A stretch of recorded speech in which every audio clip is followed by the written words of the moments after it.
Hi everyone, my name's Hannah and I am a Higher Education Ambassador for Future Me. The session that we're going to be having a look at today is called Career Connections. So there's three main aims and things that we're going to be looking over. Is first, we're going to be discovering the different types of jobs that are available to you. We're going to be creating links between different jobs and also different job sectors.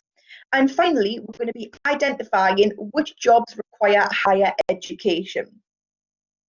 But before we start, I want to do a quick little game with you, okay? So what I'm going to do is I am going to put a job on the screen. I want you to have a think, is this a real or is it a fake job in the UK, okay? So I'm going to put it on, give you a couple of seconds to think about it. Is it real or is it fake? So the first job we're going to have a look at is a professional tea taster. What do you think? Is it real or is it fake?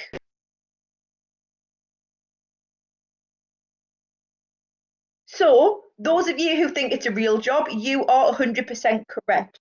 A professional tea taster, it's a lot more glamorous than it sounds, okay? So, after 5 years of training, you get to travel around the world and you also get to try out about 300 cups of tea a day, okay? So, if you're a tea lover, this is a great job for you. The salary for this job, it's approximately about £25,000 a year. Next one is a pet psychologist. So what do you think? Is this real or is it fake? For those of you who said this is a real job, you are 100% correct. This role is to analyse animals' behaviours and help their owners to discover the cause of their pet's problems. The average salary for this job is £23,000 a year. Next one is a sewer flusher. What do you think? Is it real or is it fake? This job, it's actually a real job and the pay is pretty good, but it isn't exactly the most glamorous job in the world. But it is a job that needs to be done, and the salary, it's approximately £45,000 a year. Next one is a pet food taster. What do you think?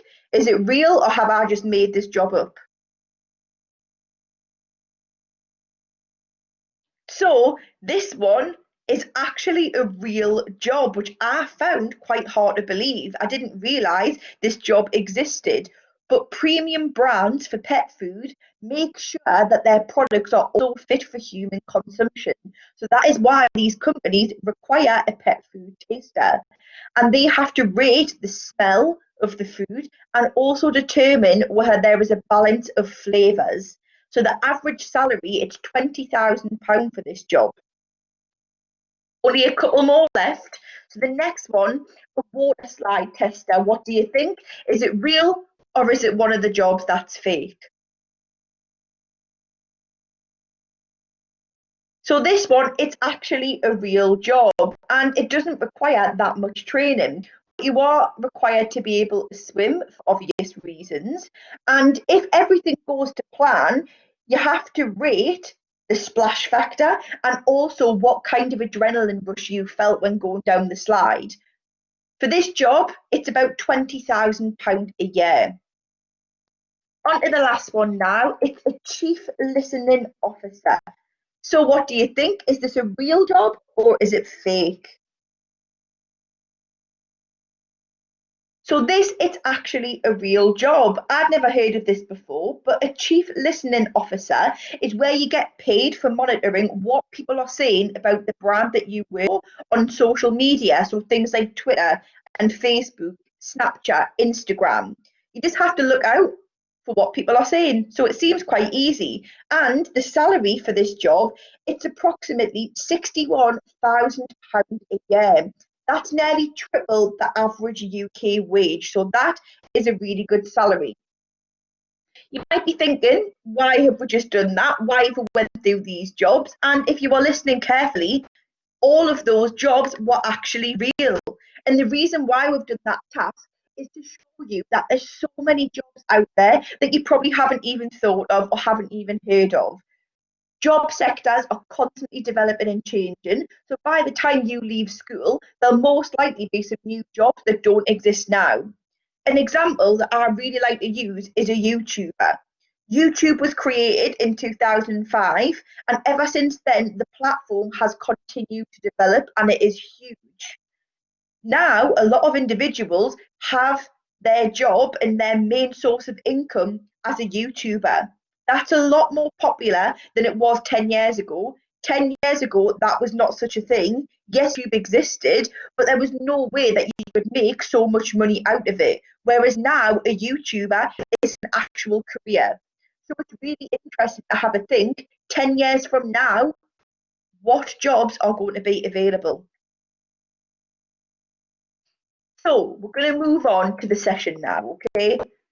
There's lots of jobs out there. We've just saw that. But lots of jobs link together without you even realising. A lot of individuals think that certain jobs are more important than others due to things like the responsibility and salary, but that isn't always the case. What we're going to be doing in today's session is we're going to be looking at the 4 key growth sectors in the Northeast. This information is very relevant and current to you as you are all currently living in the Northeast and attending Northeast-based schools. A lot of you are probably confused by the term growth sector, so I've put the definition on the screen for you. As you can see, a growth sector is an area of the economy that experiences a higher than average growth rate. So this basically means that there's more opportunities and more jobs within that particular area in comparison to others. On the slide now, you'll be able to see 4 areas, and these are the 4 key growth sectors that are in the Northeast. First one that we've got is health. The Northeast, it's got one of the highest ranked NHS trusts in clinical research studies in the UK. The Centre for Life, it's based in Newcastle upon Tyne, and it employs around 600 people from 35 different countries. The next one we've got is energy. The Northeast has excellent subsea, offshore and energy technologies. We have got over 50 companies in the Northeast with a combined turnover of £1.5 billion, and the sector employs around 15,000 people. The next one we've got is automotive. In the Northeast, there are 50,000 STEM students coming through Northeast-based universities each year. And the final one, technology. The Northeast has 29,000 IT and digital employees and 15,250 creative industry employees. The software and technology industry is valued at 2 billion, okay? And that is part of a northern ICT economy, which is worth £12 billion. So all of these industries are very current, very up to date, and have lots of jobs becoming available in them. These are definitely the 4 industries to be looking out for in the future. But now we're going to look at something kind of a bit more relevant to you. I've mentioned the 4 key growth sectors, but you might be interested to find out what jobs actually belong in those sectors. So what we're going to do is on the slide and screen in front of you, a job is going to appear, and I want you to have a think, which growth sector do you think job belongs to? And then also have a think, does it require higher education? So the first one we've got is a mechanic.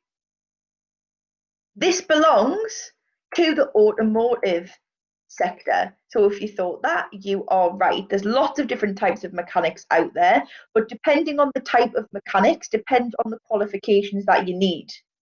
Typically, you don't need higher education to become a mechanic.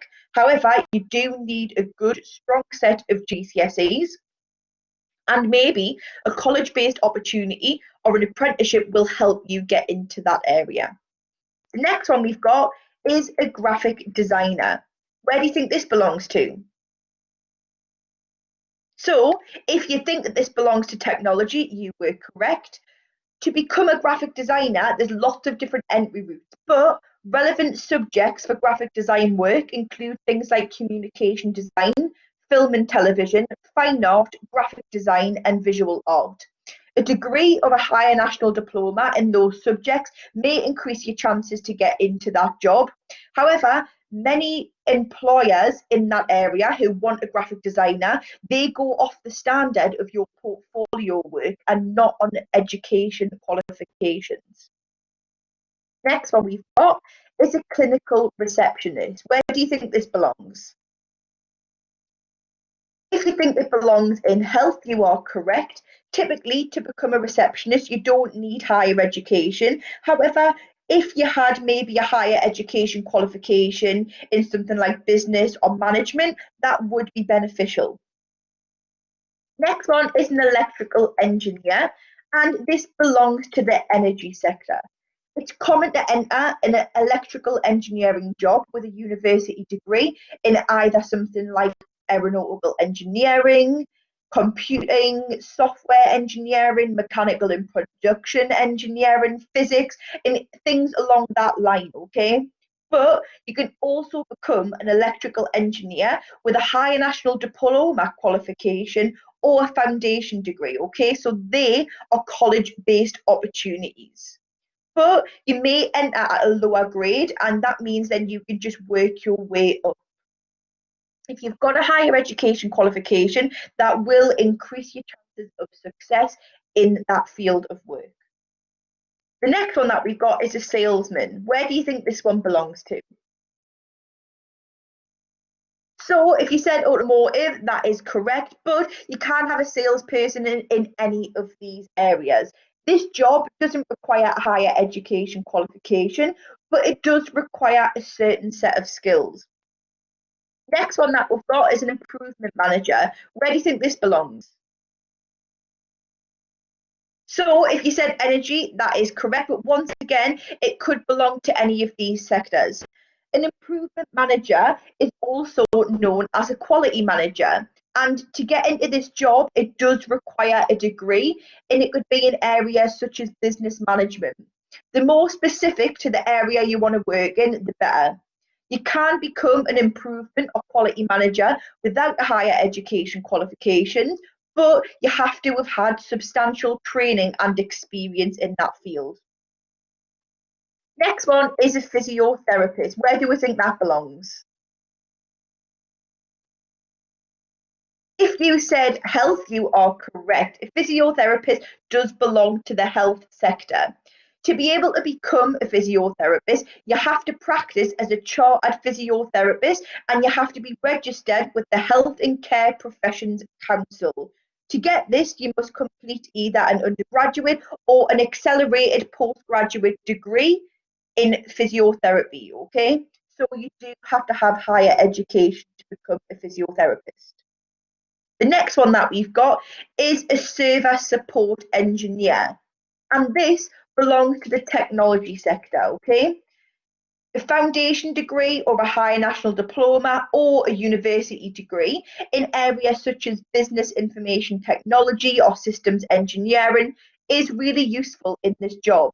However, higher education isn't always essential for this job role, as some employers prefer to look for in-depth knowledge of the programs and applications that they use rather than looking for a HE qualification. Next one is an accountant. Where do we think this belongs? So this one was kind of a trick question because an accountant can belong to any of these sectors, but we've just placed it in the automotive sector. So higher education is required to become an accountant. On some occasions, you might be able to become an accountant without a degree or a higher national diploma, but graduates will have the competitive edge over other candidates, okay? So those individuals who have been in higher education are more likely to be preferred by those large scale employers. Next one that we've got is a quantity surveyor, and this belongs to the energy sector. Higher education, it is an option, and you can take a degree in quantity surveying. However, it is not compulsory. There are other options to be able to become a quantity surveyor. Few more left now. Next one is a care assistant, and this belongs to the health sector. To become a care assistant, you don't have to go into higher education. However, a college-based qualification may be beneficial in this role.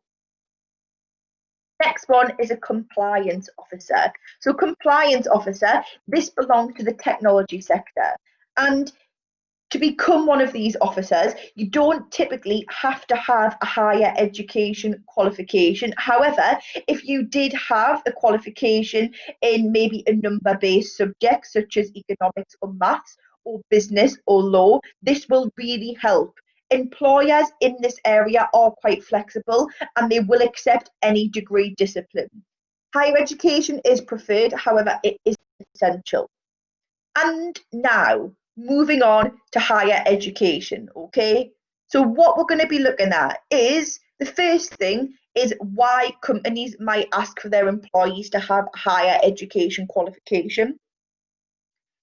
You are currently in school, and the choices that you make now can really influence where you go in the future. So some of the reasons why employees might want their candidates and people who are applying for the jobs to have a higher education qualification, it's because the job market is really crowded at the minute. So that means that there are lots of individuals applying for the same job.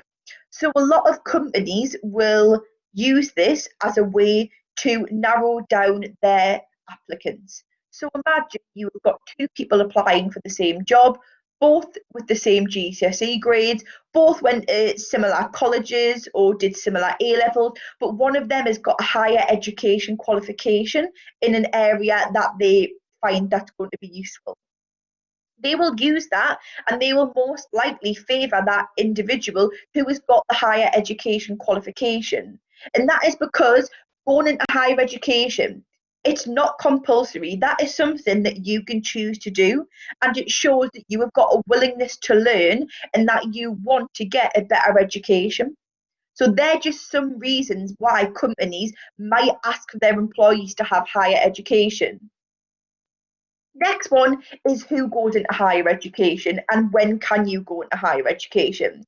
This is really important because a lot of students, particularly in the Northeast, feel that maybe they don't have the capabilities of going to higher education. But that is not the case. There are so many different options. You've got college-based opportunities, you've got going to university, degree apprenticeships. Don't let barriers get in your way to stop you from going into higher education. Typically, people go into higher education after they've completed their post 16 qualifications, so things like A levels or going to college, but you can't go into higher education at any point in your life. Personally, I know family members who have decided when they've been in their 40s or 50s that they wanted to get more qualifications and they wanted to change their career path. So they've then chosen to go into higher education. It's never too late to go into higher education, but then on the other hand, it's never too early to start thinking about where you want to be in the future and how you are able to get there. So these are just a couple of statistics that I'm going to go through to kind of give you a little bit of knowledge about the benefits of higher education. So in 2018, 87.7% of graduates were employed compared to 71.6% of non-graduates. So that just goes to show those individuals who have got a higher education qualification were more likely to be employed. The next one is that 74% of graduates were in employment 6 months after graduating. Once again, just goes to show that graduates are employed, they are in work, they are earning money. A big concern for a lot of individuals is that if they go into higher education, they might not be able to get a job at the end of it. But this statistic just goes to show that 74.3% of graduates were able to get a job within 6 months after graduating. And the final one is that graduates on average earn £10,000 a year more than non-graduates. So if you're sitting watching this now, would you like that extra £10,000 or does it not really bother you? But that just goes to show graduates are more likely to earn a little bit extra money a year. So Use this as an idea to start doing some research now. What are you interested in? You might only still be in school, but it is really important to start thinking now what you're interested in. If you don't know what career you want to do in the future, that's absolutely fine. But if you do know, have a think. Does higher education help you? Do you need higher education to get into the job that you want? If you don't, would higher education help you progress in that area? Remember, there's lots of different options available to you when it comes to higher education. A lot of individuals think that you must go to university to be able to get a higher education qualification. But that isn't the case. There's college based opportunities, you could do a degree apprenticeship, or you could go to university. Please just remember it's never too early to start considering where you want to be in the future. So, if you'd like to know any more information or if you do have any questions, feel free to contact us on the following: our website, which is www.futureme.ac.uk, or we've got social media channels. We've got FutureMe Twitter, which is at FutureMe_NE for Northeast, and we've also got our Facebook and we've got our Instagram. So thank you all for listening to this today. I hope you all stay safe. And like I said, if you've got any questions or you'd like to know any more information, please go on to our website, www.futureme.ac.uk.